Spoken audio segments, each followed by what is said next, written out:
Hello दोस्तों, नमस्कार। मैं अंगारालाल आप सबके बीच में एक बार फिर। दोस्तों देखिए, अभी जो है खेल प्रतियोगिता शुरू होने वाली है और लड़के ही नहीं लड़कियां भी जो है खेल में जो है बहुत आगे जा रही हैं। आज के देखा जाए तो अभी हाल ही में जिसमें जो है लड़कियां ज़्यादा बढ़ चढ़ के भाग ली थी और ज़्यादा मेडल जो है लाई थी। तो यहाँ पे भी जो है लड़कियां खेल प्रतियोगिता में शामिल हो रही हैं। अभी कबड्डी जो है खेल खेलेंगे, तो हम आपको पूरा वीडियो में दिखा रहे हैं।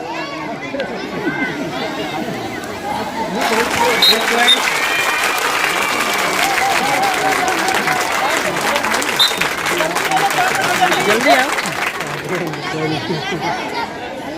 पीछे पीछे पीछे पीछे रहा रे, पीछे रहा। चलो चलो चलो पीछे रहो, थोड़ा पीछे। बहुत बढ़िया। पीछे रहो, थोड़ा पीछे।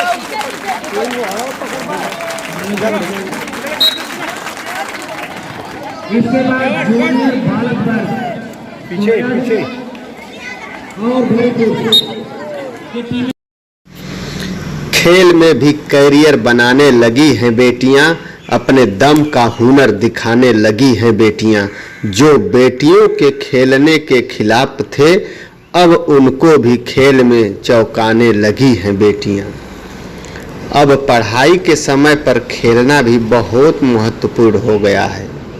खेल में बच्चों का मनोबल बढ़ता है और स्वास्थ्य व्यायाम के साथ साथ दिमाग का भी कसरत हो जाता है, जिससे शिक्षा में हमेशा तत्पर रहती हैं। हम कहेंगे कि ना हारना जरूरी है, ना जीतना जरूरी है। ना हारना जरूरी है, ना जीतना जरूरी है। जीवन में खेलों का महत्व है, खेलना जरूरी है।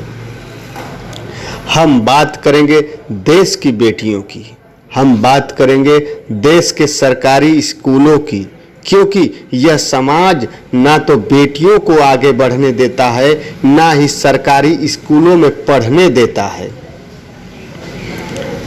अगर बेटियां खेलना चाहे, अगर बेटियां पढ़ना चाहें, तो उन्हें ये शिक्षा दी जाती है कि समाज बहुत गंदा है, डर के रहो, नहीं तो कोई अनहोनी हो जाएगी।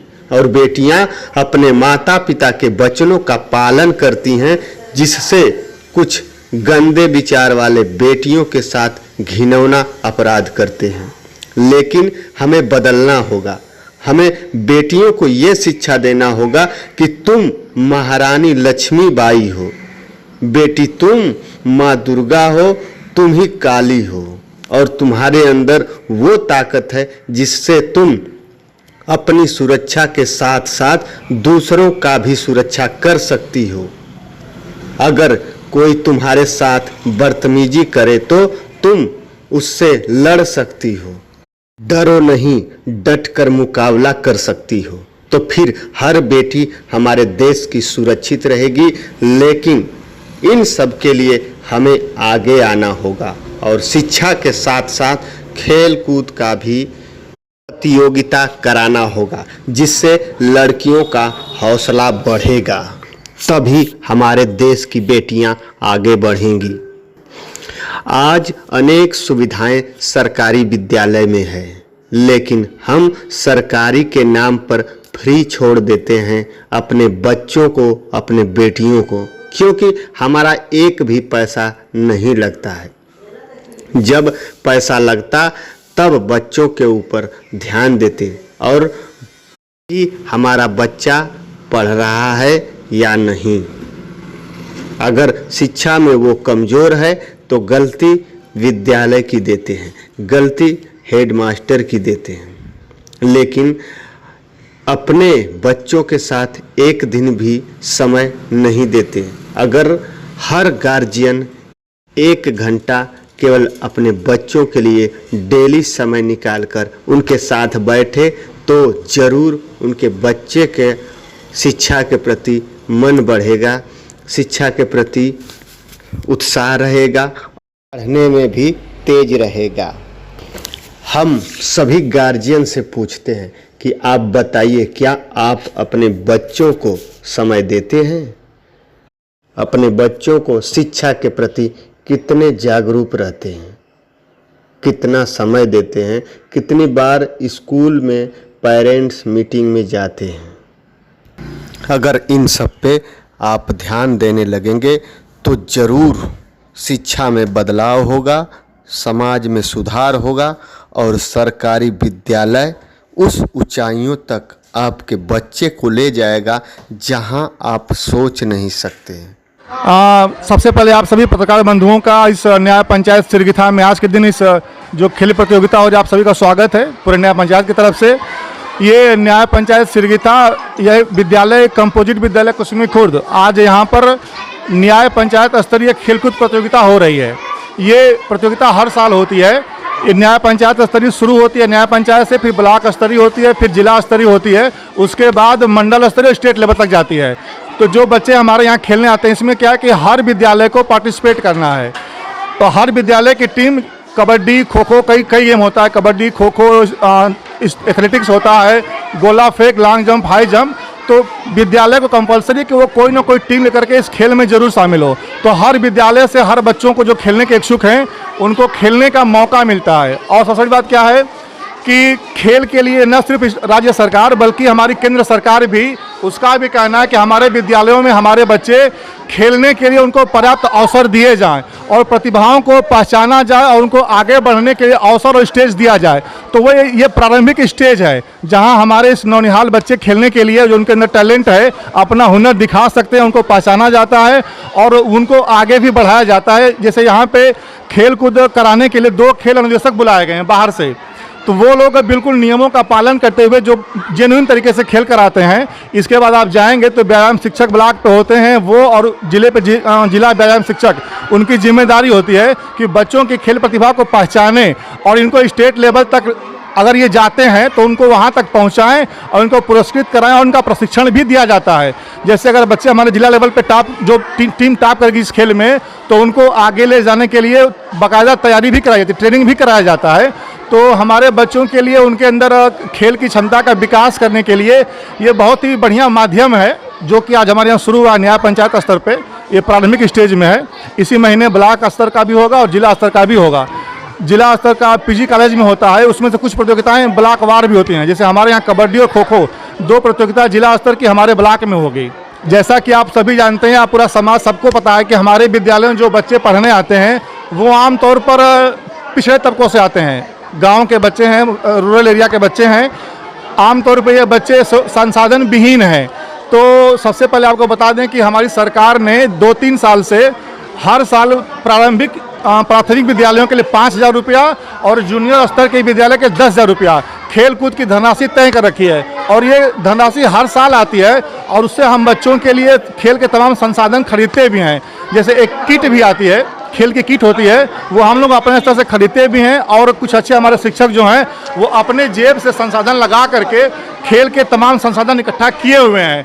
और कुछ विद्यालय जैसे हमारे ब्लॉक में रामपुर माझा, देवचंदपुर, कई सारी बरापुर, ये खेल के लिए यहाँ पे टीचर रखे गए, ये समर्पित हैं। इनके यहाँ 12 महीने खेलकूद होता है और हमारे इन विद्यालयों के बच्चे काफ़ी स्टेट लेवल तक भी जाते हैं। हर साल इनका मंडल पे कोई न कोई स्थान आता है।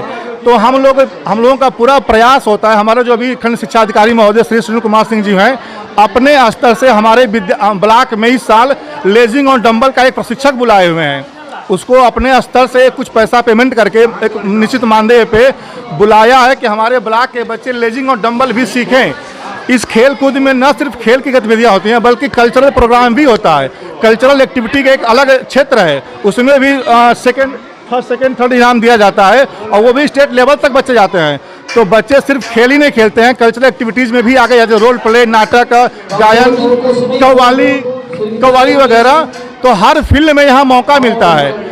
और आप लोग जानते हैं कि हमारे जो बच्चे हैं इनके लिए, इनके आगे बढ़ने के लिए हमारा ये जो खेल का चरणबद्ध जो सिस्टम बना हुआ है ये बहुत ही उपयोगी है। जैसा मैं जानता हूं कि मेरे यहाँ से एक बच्चा स्पोर्ट्स लेवल का है, वो बहुत अच्छा एथलीट था, तो वो हर साल मेडल नेशनल मतलब स्टेट लेवल तक जाता है। तो हमारे बच्चों के लिए बड़ा बढ़िया अवसर है, बड़ा अच्छा मंच है। क्योंकि ये न्याय पंचायत स्तर का हो रहा है, तो हमारी इस न्याय पंचायत सिरगिथा में 12 विद्यालय हैं। किसी किसी में 20 विद्यालय भी होते हैं। न्याय पंचायत से बरापुर है, वहाँ 20 विद्यालय हैं। तो हमारी इस न्याय पंचायत में 12 विद्यालय, तो आज यहाँ 12 विद्यालय के तकरीबन 500 बच्चे शामिल हुए हैं खेलकूद के लिए। प्रतिस्पर्धा की जो पहली टीम होगी वो यहाँ से ब्लॉक स्तर प्रतियोगिता में जाएगी खेलने के लिए। ब्लॉक में जो टीम टॉप करती है, फर्स्ट आती है, वो जिला लेवल पे जाती है, और जिले में जो फर्स्ट सेकंड आते हैं वो मंडल और फिर स्टेट पे जाते हैं। जो बच्चे हमारे जिला लेवल से आगे जाएंगे उनको बाकायदा ट्रेनिंग भी दी जाती है। हमारे विभाग में जिला खेल व्यायाम एक शिक्षक हैं जिला स्तरीय, तो उनकी जिम्मेदारी होती है जो बच्चे जिला से आगे जाते हैं तो उनको ट्रेनिंग दी जाती है अच्छे। सबसे पहले मैं आपको बता दूं कि राज्य सरकार की एक योजना है ऑपरेशन कायाकल्प।